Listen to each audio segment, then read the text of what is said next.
Hello, and welcome to The Voice. My name is Joseph Salama. I'm an editor here, and we are here today with Zerina Curevac, a candidate for Director of Policy and Procedures with Imagine UW. Yes.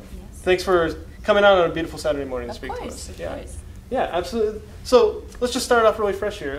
Why are you the most qualified to run for the Director of Policy and Procedures? Well, first, of course, I was in the Judicial Committee, and it was really important to me that I had two communities that I came from, and which was the ASUW community, having been part of the UW Leaders Program and various different commissions and things like that. But also having that ethnic cultural center background, where I worked as, well, actually I work as a graphics coordinator this year, which is a lot of fun.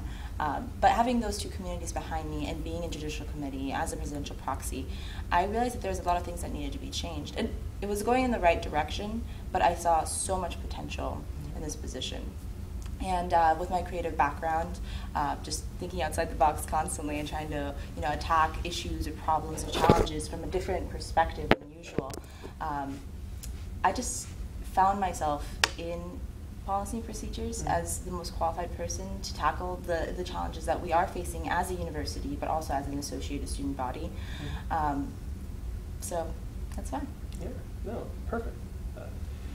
In the 2009-2010 year, Tim Mensing started a program called PAN. It was the Political Action Network, and it was a group of volunteer students working to make political change happen on this campus.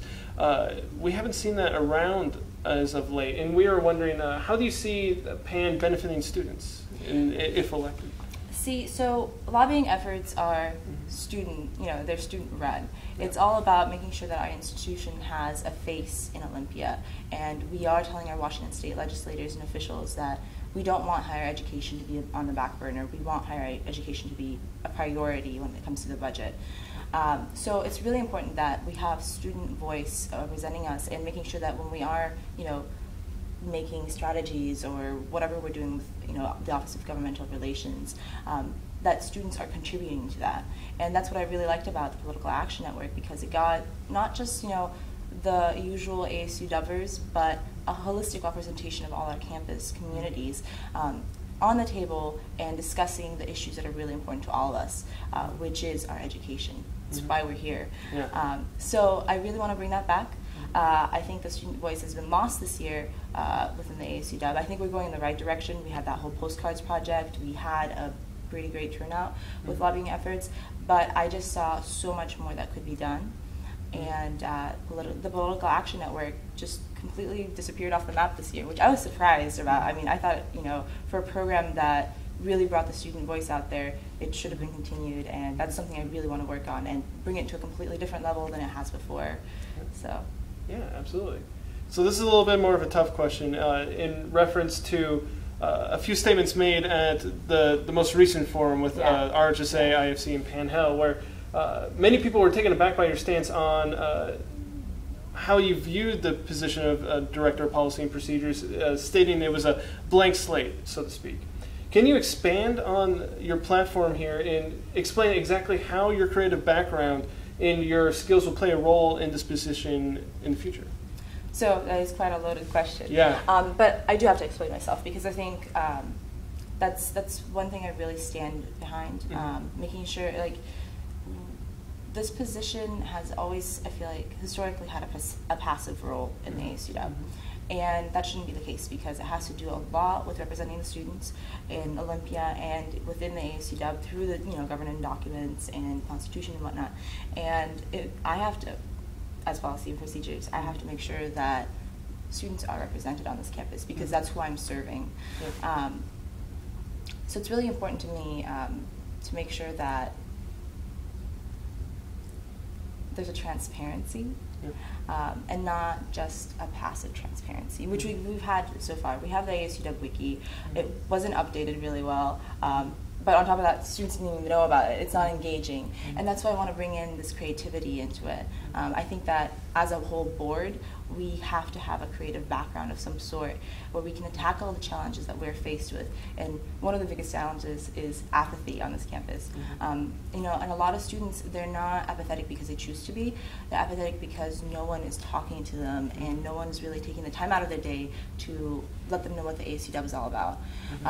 And so I see this, I don't necessarily say that, you know, I don't necessarily mean that policy procedures is a blank slate, you know, to the utmost, but I think for the most part, besides, you know, just chairing certain committees and working with the Office of Governmental Relations and making sure that judicial is run the way it's supposed to be, I think there are a lot of things that can be reformed.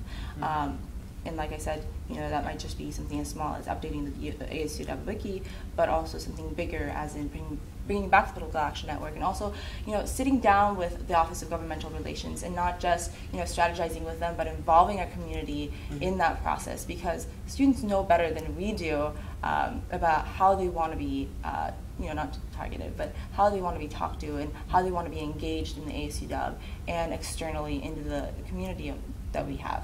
So with that, I just really want to say that I think we're moving in the right direction. I just feel like for the most part, I really want to change the energy that's been surrounding this position.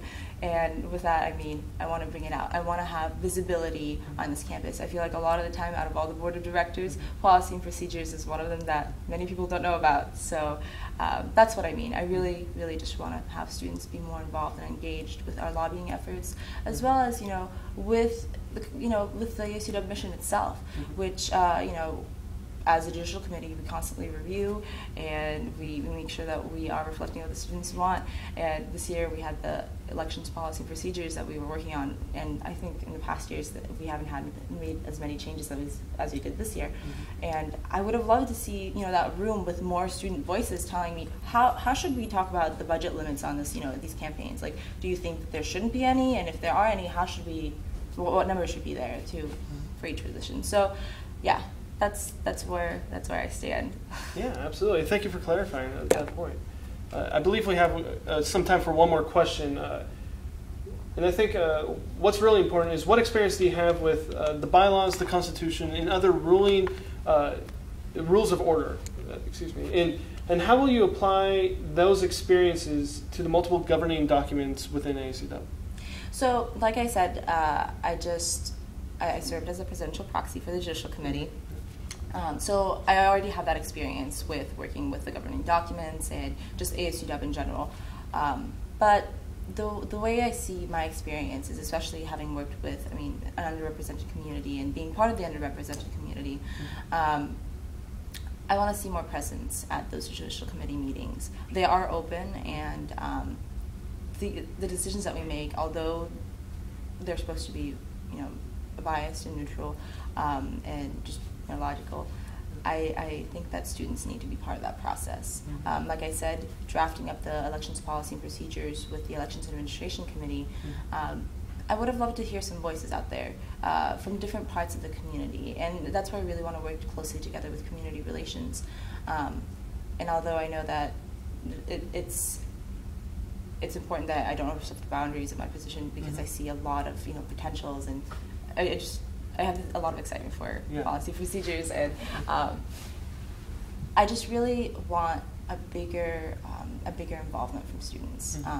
Our whole Imagine UW as a whole talks a lot about that, and we actually mean it. And through our campaign, we've shown that through just bringing in much more engaging events on this campus and using different strategies.